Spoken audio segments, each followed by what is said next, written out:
Good morning students. आज हम जनसंचार माध्यम और पत्रकारिता लेखन से जुड़े हुए कुछ प्रश्नों को, कुछ मुख्य बिंदुओं को समझेंगे। और जनसंचार माध्यम में या संचार क्या है, जनसंचार माध्यम क्या है, ये हम पढ़ चुके हैं पहले। इसके प्रकार क्या होते हैं, इसके साथ ही पत्रकारिता लेखन जो है उसकी विभिन्न प्रकार क्या होते हैं, विभिन्न कार्य क्या होते हैं, उनसे जुड़े हुए जो स्तंभ हैं यानी किस आधार पर वो लिखे जाते हैं, संपादक किसे कहते हैं। तो पत्रकारिता जो लेखन है या पत्रकारिता जो है उससे संबंधित या उससे जुड़े हुए प्रश्नों पर आज हम चर्चा करेंगे। संचार क्या है? आपको बताया गया था कि संचार यानी भावनाओं का आदान प्रदान या यूँ कहें संप्रेषण, एक दूसरे से बातचीत करना, चाहे वो किसी भी स्वरूप में हो, लिखित हो, मौखिक हो, या अलग अलग आधार हैं संचार के, संचार करने के। उससे हम क्या करते हैं, अपनी भावनाओं को दूसरे तक पहुंचाते हैं। वो इनकोडिंग और डिकोडिंग के माध्यम से होता है, यानी भाषा को माध्यम बनाकर हम संचार करते हैं। और वो लिखित हो सकता है, यानी हम लिख कर सकते हैं, चिट्ठी हो, पत्रकारिता हो, या किसी भी स्वरूप में समाचार पत्र के आधार पर हो सकता है। मौखिक रूप में हो सकता है, जिस प्रकार से हम देखते हैं कि हम बात कर या विचार विमर्श कर इस तरह के जो रूप हैं ये संचार के अंतर्गत आते हैं। तो संचार हम समझ चुके हैं, और संचार के जो मुख्य कार्य हैं वो कुछ इस प्रकार हैं कि जो संचार है वो नियंत्रण करना है। तो संचार के ज़रिए हम किसी के व्यवहार को नियंत्रित करने की कोशिश करते हैं, यानी उसे हम एक खास तरीके से व्यवहार करने के लिए कहते हैं। जैसे कक्षा में शिक्षक विद्यार्थियों को नियंत्रित करता है, तो संचार क्या है कि किसी के व्यवहार को नियंत्रित करना। नियंत्रित यानी रोकना या उसको एक रूप से बैलेंस करना। तो एक बैलेंस करना, हमें बैलेंस करके चलना पड़ता है कि हम कौन से शब्दों का प्रयोग किसके सामने करेंगे। तो आप देख सकते हैं कि जब हम किसी बड़े बुजुर्ग से बात करते हैं तो हम आदर सम्मान वाली भावनाओं या उन शब्दों का प्रयोग करते हैं, जी, हाँ जी, इस तरह के शब्दों का प्रयोग। जब आप अपने दोस्तों से बात करते हो तो तुम जैसे शब्दों का इस्तेमाल करते हो। या हम किसी को नहीं जानते हैं या औपचारिक रूप से किसी से बात करते हैं तो किस प्रकार से हम आप शब्द का प्रयोग करते हैं। तो एक खास व्यवहार होता है, एक नियंत्रण होता है उसके बीच में संचार करते हुए, कि जब हम किसी तक अपनी बात को पहुंचा रहे हैं तो हम किस रूप में पहुंचा रहे हैं। जिस प्रकार शिक्षक जो है वो विद्यार्थियों तक नियंत्रित कर, अपनी भाषा को नियंत्रित कर जो वो समझाना चाहता है वो अपनी भाषा के माध्यम से संचार करता है, यानी अपनी बात कहता है। और वो वक्ता होता है उस समय, यानी बोलने वाला, और जो शिक्षक है वो सुनने वाला होता है। सूचना, कुछ जानने के लिए या कुछ बताने के लिए हम संचार का प्रयोग करते हैं। तो कुछ जांचना यानी कोई सूचना देनी हो, कोई बात बतानी हो, इसी के आधार पर हम संचार का प्रयोग करते हैं, बातचीत करते हैं। तो ये एक माध्यम है। अभिव्यक्ति, संचार का उपयोग हम अपनी भावनाओं की अभिव्यक्ति के लिए या अपने को एक खास तरह से प्रस्तुत करने के लिए भी करते हैं। अभिव्यक्ति यानी खुद के भावों को अभिव्यक्त करना, अपनी भावनाओं को अभिव्यक्त करना, किसी के सामने जाहिर करना, चाहे वो किसी भी तरीके से, आम तरीके से हो या खास तरीके से हो। हम तरह तरह से हाव भाव से, अपने चेहरे के हाव भाव से, अपनी उंगलियों, हाथ या खड़े होने के जेस्चर से, इन सब के आधार पर हम संचार करते हैं। तो संचार एक इसका भी माध्यम है, यानी इशारों के माध्यम से, भाषा के माध्यम से, और अपनी भावनाओं की अभिव्यक्ति, अपना जो संदेश है, जो अपनी बात है वो सामने वाले तक पहुंचाना, ये सभी जो हैं वो संचार के कार्य के अंतर्गत आते हैं। इसी के साथ सामाजिक संपर्क, सामाजिक संपर्क रखने के लिए संचार एक महत्वपूर्ण साधन है। उसका कार्य ही है कि जो एक व्यक्ति है, जिसे हम कहते हैं सोशल एनिमल, आप जानते हैं कि जो भी एक व्यक्ति है, यानी व्यक्तियों को, मनुष्य को सोशल एनिमल कहा जाता है, सामाजिक कहा जाता है, कि वो समाज से जुड़ा हुआ होता है। वो अकेले उसका कुछ अस्तित्व नहीं होता है, समाज में रहकर ही उसका अस्तित्व बनता है। तो उसे सामाजिक संपर्क में लाने के लिए, दूसरों के सामने अपनी भावनाओं को अभिव्यक्त करने के लिए, दूसरों के साथ समूह का विस्तार करने के लिए, यानी अपना कम्युनिकेशन बढ़ाने के लिए किस प्रकार से उसे बातचीत करनी पड़ती है, इसका सहारा लेना पड़ता है। तो संचार का प्रयोग हम एक समूह में आपसी संपर्कों को बढ़ाने के लिए भी करते हैं। संचार का प्रयोग अक्सर हम अपनी समस्याओं या किसी चिंता को दूर करने के लिए भी करते हैं। तरह तरह से अपनी बात को किसी के सामने रखना, अपने अनुभवों को किसी के सामने व्यक्त करना, ये सभी जो हैं वो संचार के माध्यम है। और संचार का माध्यम लिखित और मौखिक रूप में होता है, जब हम अपनी भावों की अभिव्यक्ति सामने वाले तक करते हैं, चाहे वो संदेश के रूप में हो या एक अन्य स्वरूप में, या हमारे हाव भाव के को ध्यान में रखकर।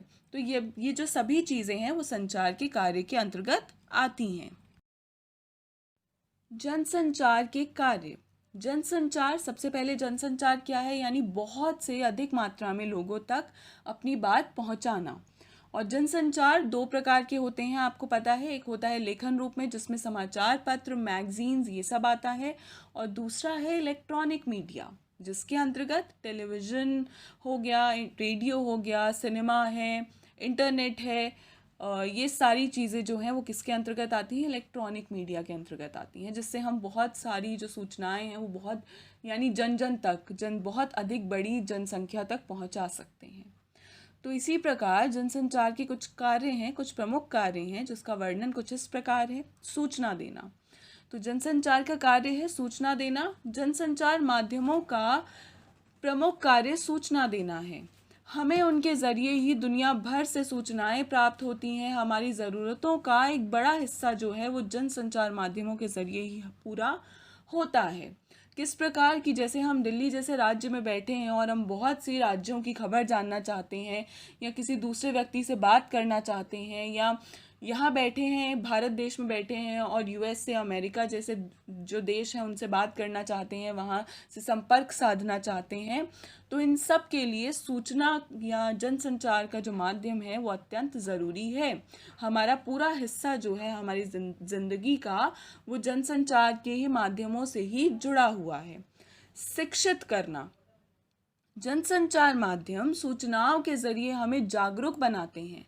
लोकतंत्र में जनसंचार माध्यमों की एक महत्वपूर्ण भूमिका जनता को शिक्षित करने की है।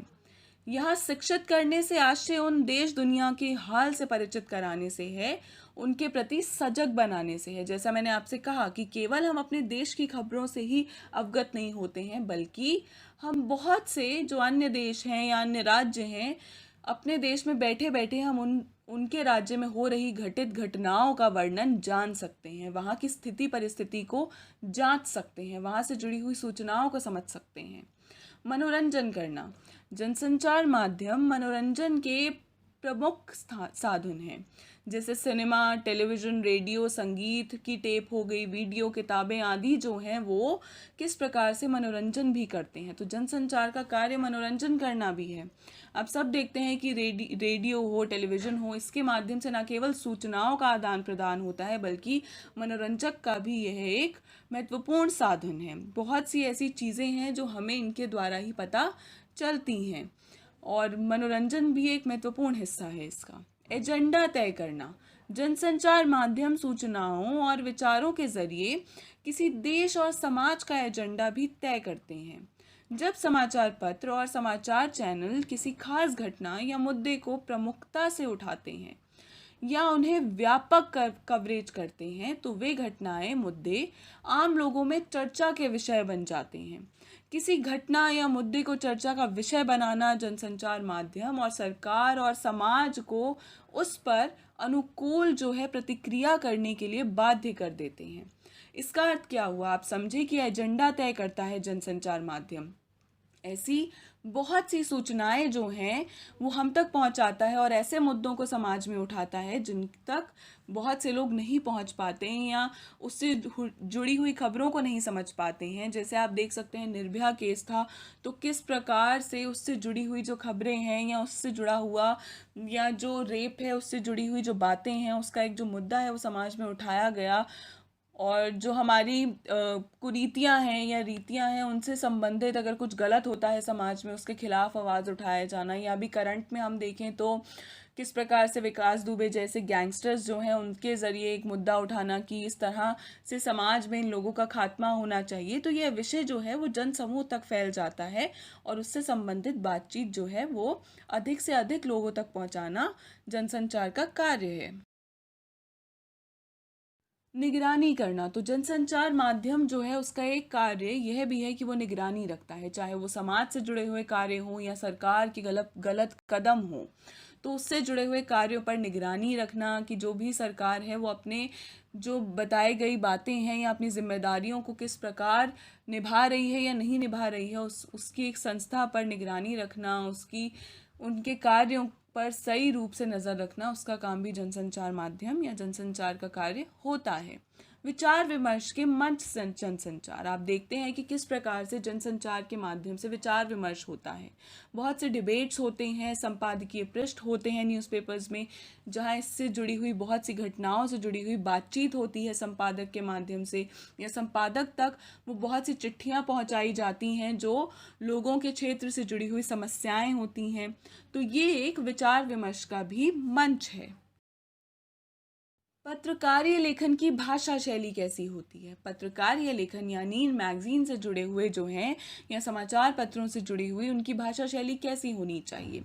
आम बोलचाल की भाषा होनी चाहिए। जो शैली है वो गूढ़ से गूढ़ विषय की प्रस्तुति ऐसी होनी चाहिए। गूढ़ यानी कितनी भी डेप्थ में हो वो बात, कितना भी उसमें अंदर तक कोई संदेश छिपा हो, लेकिन फिर भी वो इस तरह से सहज अभिव्यक्ति होनी चाहिए, ऐसा रोचक रूप में लिखा जाना चाहिए कि वह सबकी समझ में आना चाहिए। क्योंकि हर व्यक्ति भाषा के एक आम बोलचाल से ही जुड़ा होता है। हर कोई क्लिष्ट हिंदी को या मुश्किल से बोले जाने वाले शब्दों को नहीं समझ पाता है।